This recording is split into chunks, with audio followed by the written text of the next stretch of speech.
PFC spiritual ప్రేక్షకులకు స్వాగతం.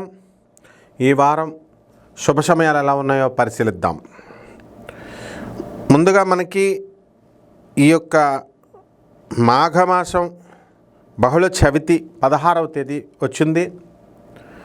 ఈ చవితికి సామాన్యమైనటువంటి పూజలకి తప్ప ప్రత్యేకమైనటువంటి శుభకార్యాలకి ఈరోజు పనికిరాదు. ఇకపోతే 17వ తేదీన మాఘ బహుళ పంచమి.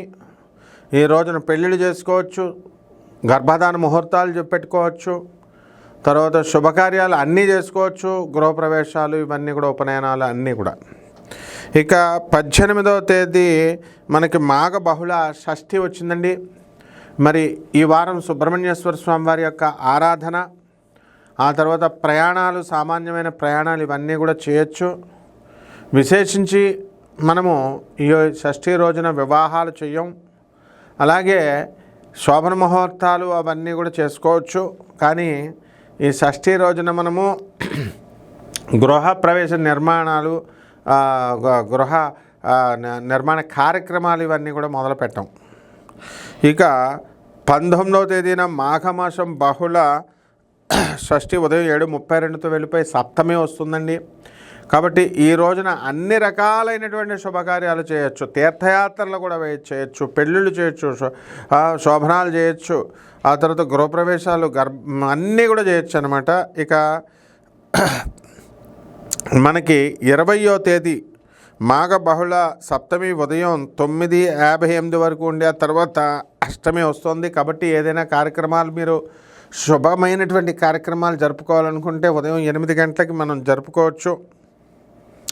ఆ రోజు వర్జ్యం కూడా సాయంత్రం 5:54 నుంచి 7:39 ఉంది. కాబట్టి నిర్భయంగా, నిర్మోహటంగా ఉదయం 8 లోపల కార్యక్రమాలు, శుభకార్యాలన్నీ కూడా చేసుకోవచ్చు 9:58 వచ్చేదాకా. అలాగే 21వ తేదీన మాఘ బహుళ అష్టమి ఉదయం 11:58 వరకు ఉంది.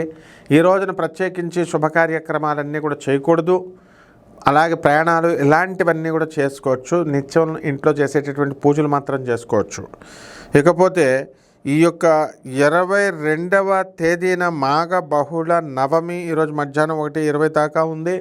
1:20 దాకా కూడా ఏ శుభకార్యాలకు మనం ఏమీ చేయకూడదు. ఆ తర్వాత మనము శుభప్రదమైనటువంటి కార్యక్రమాలు మనం చేసుకోవచ్చు, గృహప్రవేశాలు, గృహారంభాలు ఇవన్నీ కూడా. ఈ వారం రాశిఫలాలను చూద్దాం.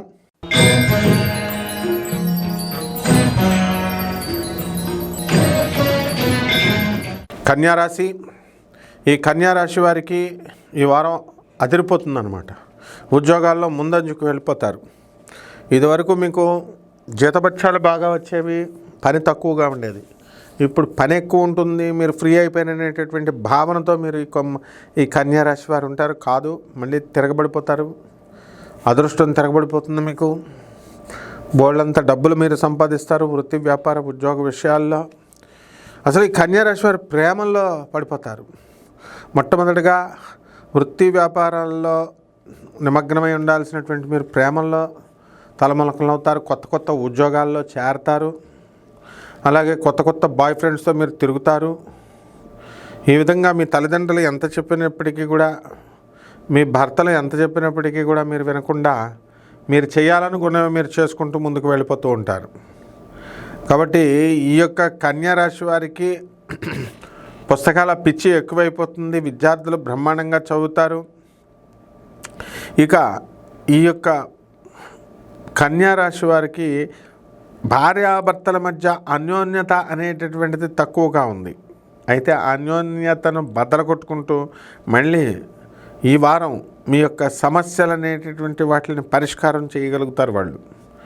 ఈ విధంగా ఈ యొక్క కన్యారాశి వారికి ఉద్యోగం రావడం లేదండి అని బాధపడేటటువంటి వాళ్ళందరికీ కూడా మీరు అప్లై చేసిన వెంటనే 4-5 తగలగానే ఒకటి క్రాక్ అవుతుంది మీకు ఉద్యోగం. కాబట్టి దీనికి భయపడాల్సినటువంటి అవసరం లేదు. ఇతర దేశాలలో కూడా మీరు ఉద్యోగం కోసం తెగ ప్రయత్నాలు చేస్తున్నారు. అటువంటి వాళ్ళు చాలా బాధపడుతున్నారు రావడం లేదని. కాదు, మీకు అన్నీ కూడా వచ్చేస్తాయి. ఇక కోర్టు వ్యవహారాల్లో భార్యాభర్తలు మాత్రం ఇద్దరు విడిపోతారు.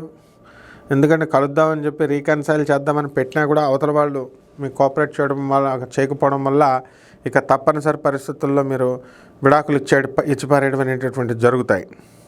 కాబట్టి మీ ఆస్తిని మీ భర్తలు అమ్మేసుకుంటారు. అది హైలైట్ చేయడం వల్ల మీ బంధువులంతా కూడా మరి దాన్ని నిజమే కదా అని చెప్పేసి ఈ అమ్మాయి కూడా అతన్ని వదిలిపడేస్తుంది అనమాట. పరిహారాల దగ్గరికి వచ్చేసరికి మనము బుధ జపం చేసుకోండి, బుధుడి స్తోత్రాలు చదవండి, బుధుడికి కిలోంపావు పెసల్ని బుధవారం నాడు ఆకుపచ్చని రంగు వస్త్రాలనిచ్చి పేద బ్రాహ్మణులకి మనము బుధవారం నాడు 7 గంటలకి దానం చేయండి.